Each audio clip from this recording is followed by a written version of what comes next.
You're mocking me, aren't you? Oh, no. Boss, look! A spoiler. Where? Kept you waiting, didn't I? This script has been a bit of an issue for me. I had a specific format in mind where each episode would basically overview an aspect of the musical, but every rendition of that script just went on for too long or else would skip over other important things. So I decided that moving forward, I would change the format, looking instead at the musical in a more linear way, starting with the ruins. I'm pretty sure this was the best option, because despite the change in format, it's going to be a lot easier to just take a good look at the ruins chapter and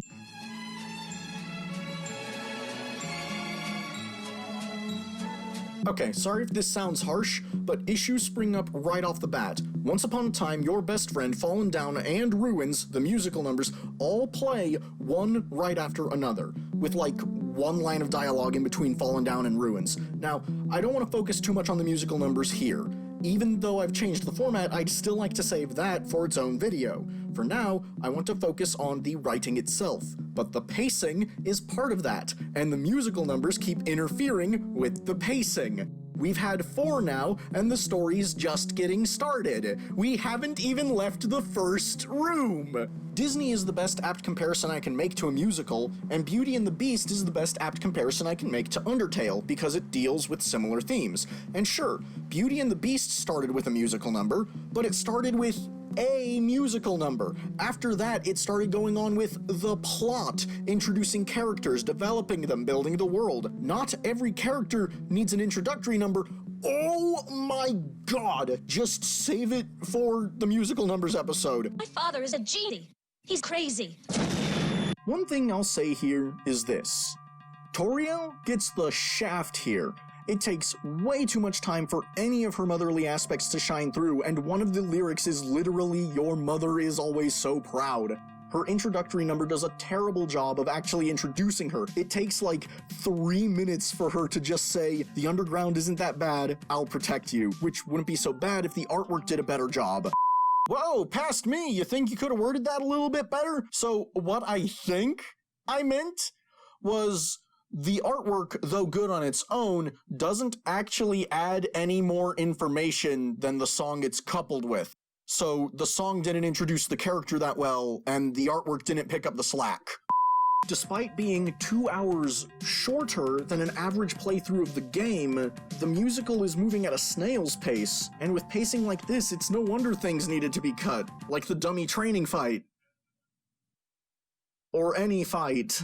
Conflict drives a story, and much like Fable, a different alignment game, Undertale's main conflict is an internal struggle, the choice. The choice the player has to make between good and evil. The main issue here being that unlike Undertale the game, Undertale the musical doesn't have a player, it has an audience, so that choice, the choice, is already made. But for some reason, the musical feels it necessary to add this as a point of conflict anyway? It's mentioned once here, then way later in Hotland, but otherwise this plot point of whether the human will be good or evil is dropped like a rock, and why wouldn't it be? What reason would the human have for killing monsters when they're constantly being protected? By other monsters, no less. This isn't just a problem with the ruins, but it is particularly bad here. Toriel follows the human around like a satellite, which prevents the protagonist from making any choices. The only battle that we, the audience, see before the human makes it to Toriel's house is the Napstablook battle, in which Toriel rushes in to stop any actual fighting. And what's really baffling about this is that Toriel's line about this being a test of the human's independence was moved to here, despite the fact that the human isn't acting independently. The choice isn't just taken out of the audience's hands due to the format shift, it's also taken out of the human's hands. This problem persists throughout the entire musical. The human has no agency in the story. It's almost as if they're being dragged through it. The obvious solution to this specific scene would be to have Toriel not interrupt the fight, but if she sees it and does nothing, that would be egregiously out of character and that would be even worse. My best guess as to why this was done in this way is the same as last time. The Modi crew wanted to, A, make sure everyone got a good amount of screen time, and B, wanted to make sure that dialogue could always be had between characters. Gee, it's too bad the human doesn't have some kind of device that would allow for conversations to be had at a distance. Everything would be so much easier then. Due to Toriel being magnetized to the human here, she winds up giving them a cell phone for no reason, with the attempted justification being just in case. The human doesn't even use it in the chapter they get it in. They literally have Toriel give the human a cell phone because that's what happened in the game, and this is how they tried to get away with it. The results of this include Alphys later upgrading that phone being a Deus Ex Machina instead of a happy coincidence. Oh god, Alphys, what have they done to you? Meanwhile, back in the ruins, Toriel still has her line about how irresponsible she was, a line that makes no sense whatsoever in the context of this adaptation because she always made sure the protagonist was safe. All of these changes were made in favor of keeping one thing the same. The human doesn't speak. For all of the changes made, the protagonist is still a silent one, which is the one thing you definitely do not want to keep the same when adapting a video game into a movie. Having a silent protagonist in a voice-acted environment is very, very tricky. Breath of the Wild managed to pull it off because it was very, very careful with its spoken dialogue, and even then the whole game wasn't voice acted. Undertale the Musical was not careful with its dialogue, so it becomes very obvious that characters are responding to nothing, which of course leads to the worst scene of the chapter. Now perhaps I can give you a tutorial? No, not that one. That's pretty close. You know what? I'm gonna complain about it anyway. So, Toriel's personality in this is backwards. She lacks the impulsive decision-making that led to the human venturing off on their own in the first place, which of course led to other problems, but Toriel's joke-loving side was supposed to be a secret. For some reason, however, they decided to just make her Lady Sans. Not to mention, this joke in particular is just... ugh, they just spell out the pun in Toriel's name twice. And then there's a super hasty transition into Ghostvine. I already explained what was wrong with that. This scene is pretty bad. I'm certain people who haven't played Undertale facepalmed through the whole thing because it was just that hard to watch, and people like me who had played Undertale facepalmed anyway, because if you're going to explain the joke of a character's pun name, why would you put a pun in their name? No. The real worst scene of this chapter is this one, right here. Oh, did you want something? Go home? What? This is your home now. The human, without dialogue, asks to go home. The problem with that is, why? In the game, we know why. It's because we're the human. Therefore, our reason is their reason. Also, something the musical hides, you, the player, have the option to say that.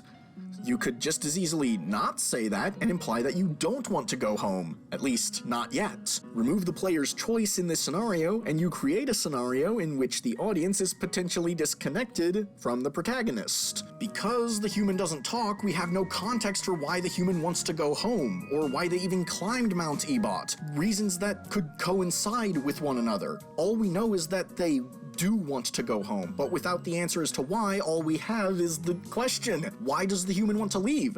If they want to leave, then why did they come here? These questions are not answered through any dialogue in the game, not to be mysterious, but because these questions can only be answered by the player, which leads us back to the problem of there not being one in the musical. And because we never know why the human does anything, their actions seem arbitrary. At the risk of contradicting everything I said in the first episode, these things, the silent protagonist, the conflict, they should have changed. The conflict of the choice between being good or evil does not lend itself to a non-interactive medium easily, or I'd argue, at all. So asking if the human will make friends or foes of the monsters doesn't work, especially when the choice is already made. So the question instead needs to be, why do you refuse to fight? a conflict like this would work much better for a more linear, non-interactive story. And with the human talking, we know why they would act the way they act, why they refuse to fight, why they want to go home, if at all, and why they climbed Mount Ebot. And I say all of this because it is important in a movie or book for the protagonist's motive to be made clear to the audience so that a connection can be made. Because this isn't a video game, and as a result, it loses the advantage that games have of the protagonist being controlled directly by the audience.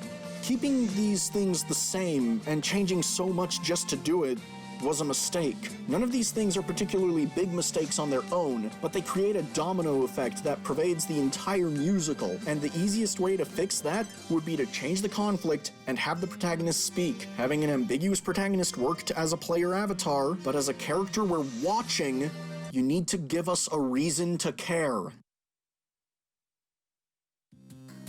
Now, I'm out of room for my script. Of course, there's more I want to talk about, but I'll likely be returning to some of these points anyway in later episodes, and things that can be saved for later can be saved for later.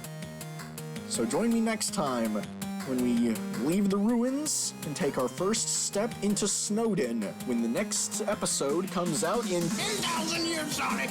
10,000 years! You won't even live for 10,000 years.